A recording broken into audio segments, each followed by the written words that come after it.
Hey, what's up everybody? I'm James, and this is the 2020 Mini Countryman. It's their four-door hatchback crossover.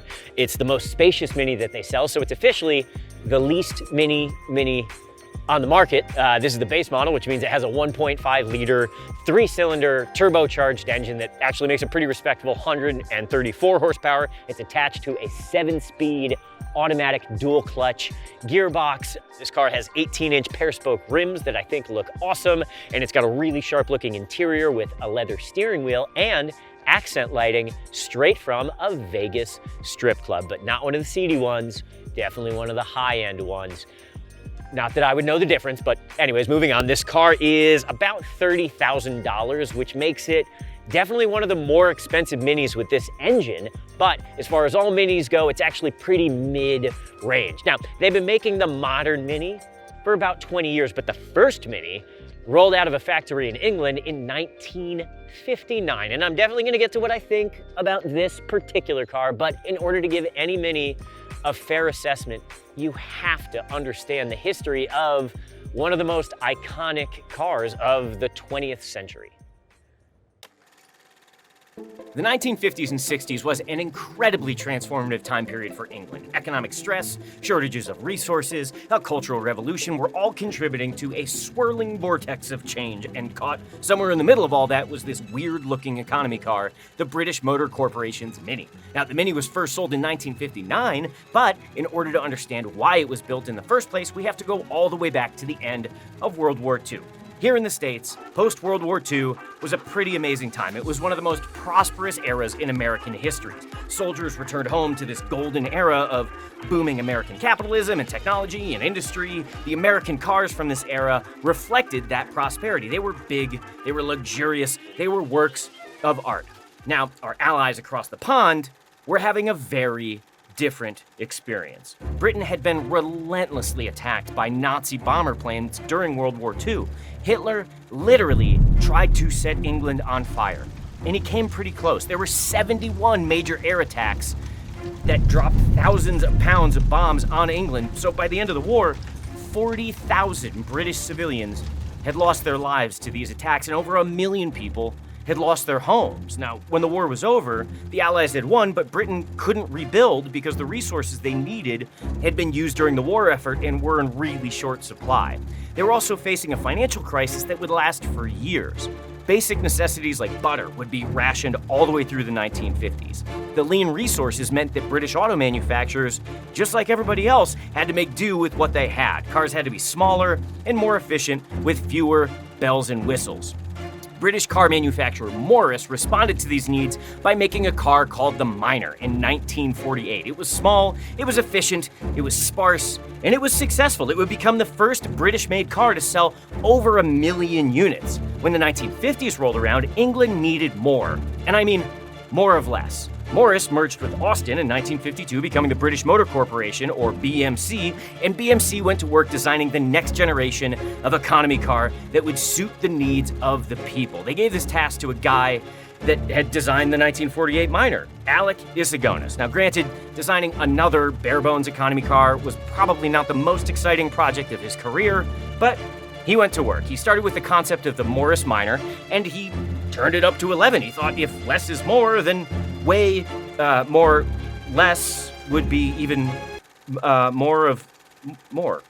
Whatever. He set out to maximize the interior space while minimizing the overall size of the vehicle, and the goal was to create this perfect balance of efficiency and usefulness. Small enough to navigate the narrow roads of London, but big enough to comfortably seat 4 adults. Now, coincidentally, at the same time that the Mini was being developed, these seeds of a cultural revolution were being planted in London, and no one could have imagined what was right around the corner.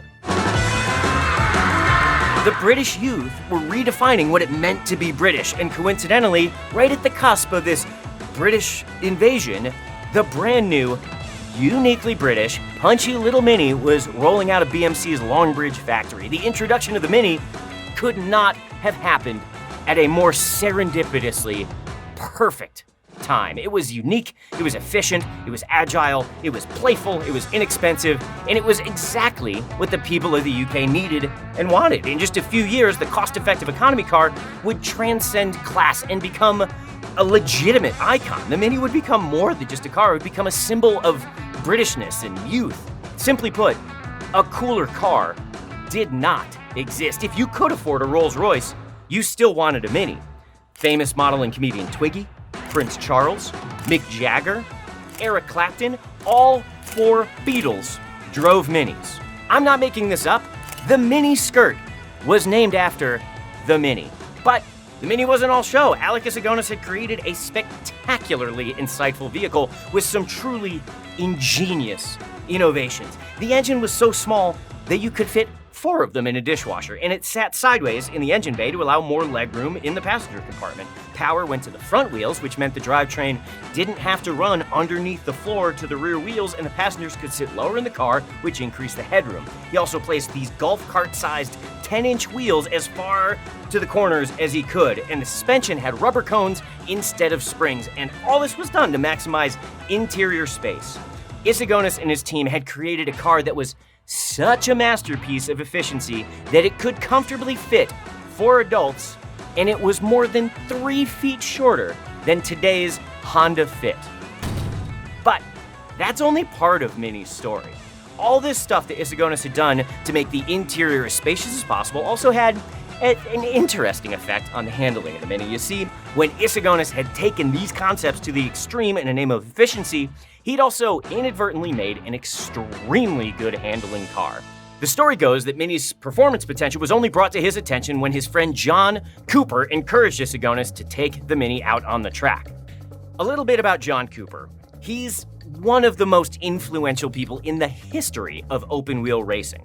A World War II vet turned car builder who gained his reputation in the late 1940s by making small, reliable, single-seat race cars from military surplus parts with his father in Surrey, England. He popularized the mid-engine rear-wheel drive configuration that's the absolute standard in open-wheel racing today. Just a few years after he started making race cars, he was making Grand Prix cars for legends like Sterling Moss, Jack Brabham, Jim Russell, Ken Tyrrell, and Bruce McLaren. Yes, that McLaren. BMC and John Cooper came to an agreement on development of a performance Mini, and with all of his elite race car building experience, he was able to increase the power of the Mini's engine to an astonishing, earth-shaking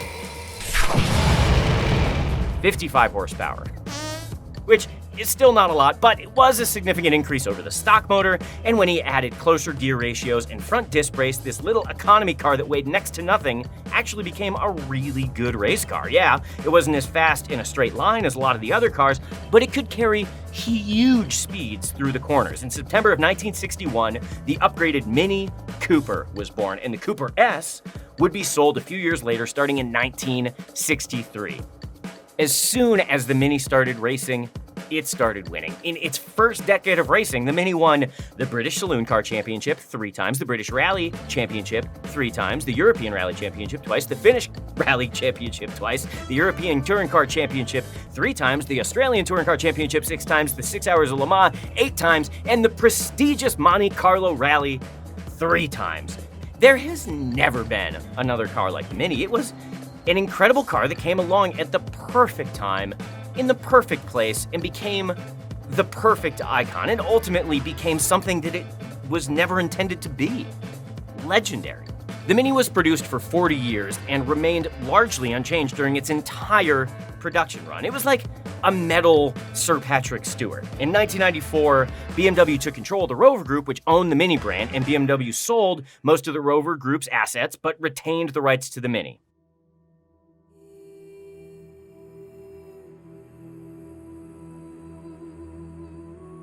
Now, sadly, all good things must come to an end. In October of 2000, the last classic Mini rolled out of the same Longbridge factory where it began 41 years earlier. John Cooper, the man who was so instrumental in elevating this punchy car into the stratosphere of motor racing, would pass away less than 3 months later at the age of 77. Few cars have had the staying power or the impact that the Mini did. In 1999, the Mini was voted the second most influential car of the 20th century. The only car to receive more votes was the Model T. In its 41-year production, the Mini may not have changed much, but the world that it lived in had become something completely different. By the turn of the century, everything had gotten bigger, faster, and more luxurious. The end of an era is always bittersweet. Like Michael Jordan's basketball career, the final chapter of the Mini story had been definitively written. For about 9 months. You see, the Mini hadn't been killed as much as it had been reborn. On July 7, 2001, the all-new modern Mini was launched. For BMW, it was a big risk to take, reinventing one of the most iconic cars that Europe had ever seen. But luckily, it paid off.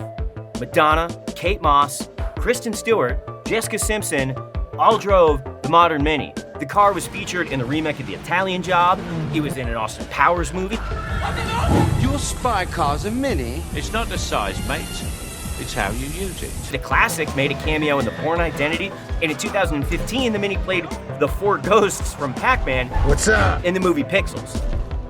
Maybe it hadn't reached the level of stardom that its predecessor enjoyed, but it also was born in an oversaturated world. I don't think we can or should compare the two. The new Mini turns 20 this year, which in the modern world of, Snap Talk and InstaFace, the Mini's second iteration's success is a true testament to the brand's status as one of the original influencers.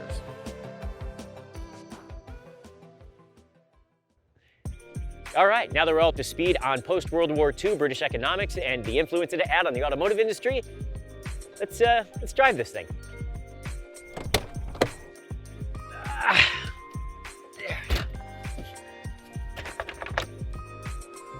Okay.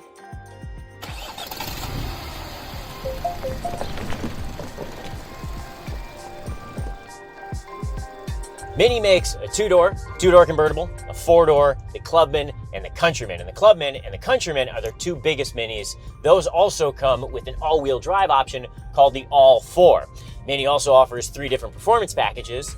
The most standard is the Cooper, and then there's the S, and then there's the John Cooper Works. And each of those has more horsepower and better suspension tuning. There are also 3 trim levels: the Classic, the Signature, and the Icon.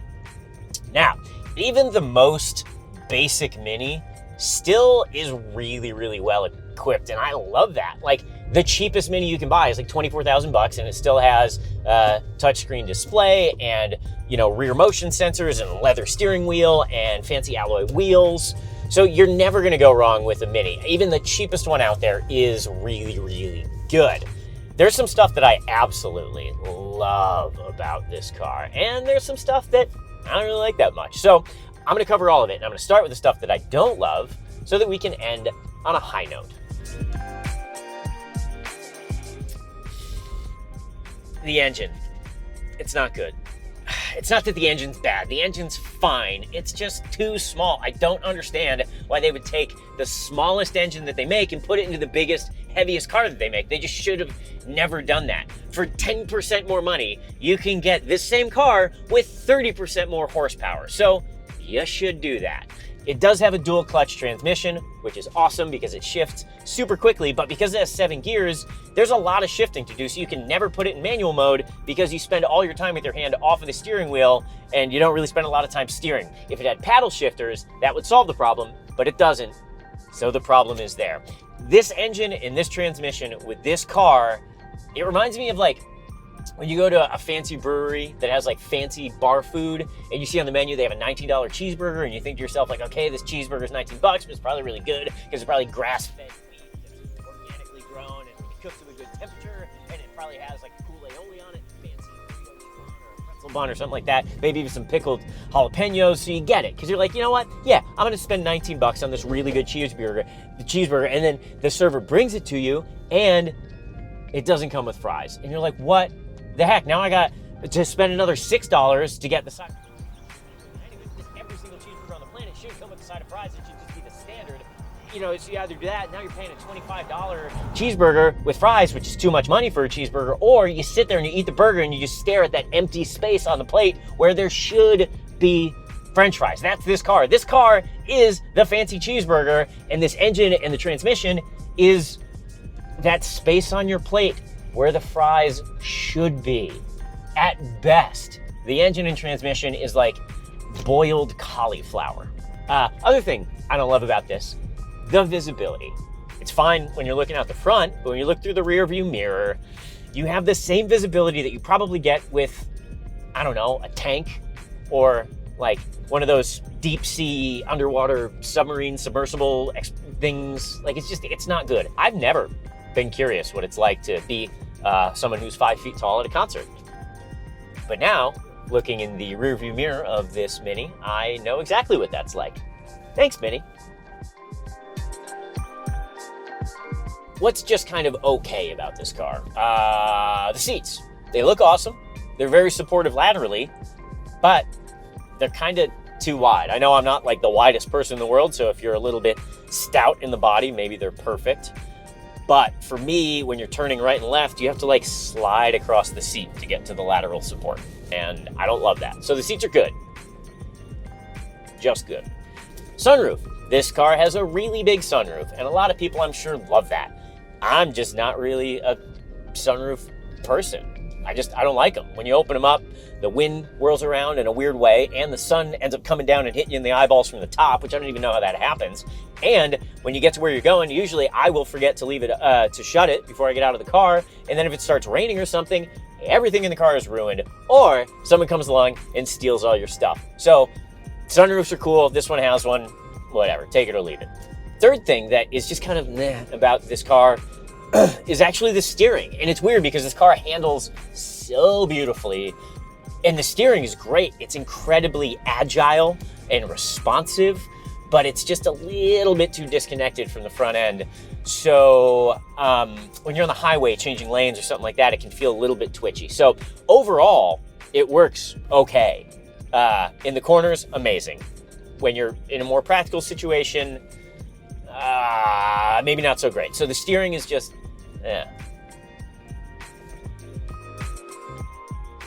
Now for the fun stuff. I want to talk about the stuff that I really like about this car, and there's a lot. So first thing is absolutely the history and the pedigree of the Mini brand. It is undeniable. Mini helped shape pop culture. It helped Britain out of an economic slump, and it helped like 1 million racing drivers start their careers. So you got to appreciate that. And there's enough about this Mini that reminds us of the original, which again, point number 2, styling. The styling of this car is absolutely phenomenal. It looks so good, and there's all these little nods here and there to the original, like this big center bubble, which, you know, obviously reminds us of the big center dial in the original Mini, and it's got switches, and I don't know, I love switches. Switches are cool, they're great. Materials, also, really, really great materials in this car. This car is built from very, very solid things. Even if it isn't put together perfectly, I still love it. I still think it's great. Now, the most important thing about this car that I absolutely love is the way it handles. There's nothing that would pay more of an homage to the original Mini than having a Mini that handles unbelievably well. And this is it. I mean, this car has one of the best front ends that I've ever driven. It's amazing. It corners so well. The suspension is so perfectly tuned, where in the corners, it feels totally hooked up. And then when you're driving down the street and stuff, it doesn't feel stiff or firm. You're not getting bounced around. It's as close to perfection as you can get. No car is ever going to be perfect, but if you can get close with like 1 or 2 things, then you've done an amazing job. And Mini has come close to perfection with the way that their car handles. You know, this car is phenomenal. I love driving it. Every single time that I start thinking something negative about this car, I just go around a corner. And then by the end of the corner, I completely forgot what I was talking about. It's fun. It's just fun to drive. I love the Mini. It's great. I would drive this car for hours. And I have been. I've just been driving this car for hours talking about it. And I love it. I could have been done a long time ago. But nope, having too much fun driving it. So I'm going to keep doing that.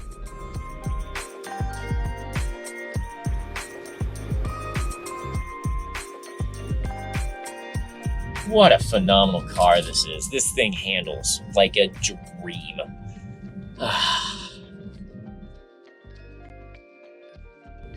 All right, so final verdict.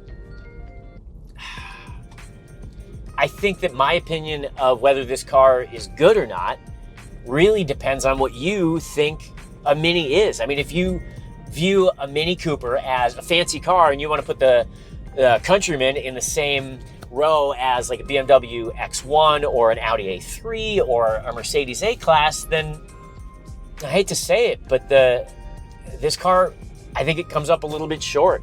It's just not as good. And it's the engine and transmission that definitely let this thing down. Now, obviously the Countryman S or the John Cooper Works, totally different story, but we're not talking about those cars. We're talking about this one, and it's not as good as those cars. But if you think of a Mini Cooper as, you know, just another hatchback crossover, and you're gonna line it up next to a Honda HR-V or a Ford Escape or a Kia Soul, then it's pretty amazing. I mean, it has a fit and finish that you don't find with a lot of the other cars, and there's a coolness factor with this thing that you just don't get when you're driving down the street in a Nissan Kicks. And you have to pay respect to the legacy of the Mini Cooper. I mean, sure, maybe someone driving an original Mini looks at you the same way that I look at a teenager wearing a Tupac shirt that they probably bought at the Hot Topic, but who cares? I ain't mad at you. It's just, you know, what happens when there are changes. And, you know, life goes on. It's just, I should never question someone's ambitions as a rider. All right, that's enough. Thank you all very much for watching. I really appreciate every single one of you, and I hope that you all subscribe to my channel. I'm going to do a bunch more videos like this, and I don't know, if you have an idea of a video you want me to do, you should leave it in the comments. And if you hit the notification button, you can be the first to know when I do another video like this one. Okay, thank you.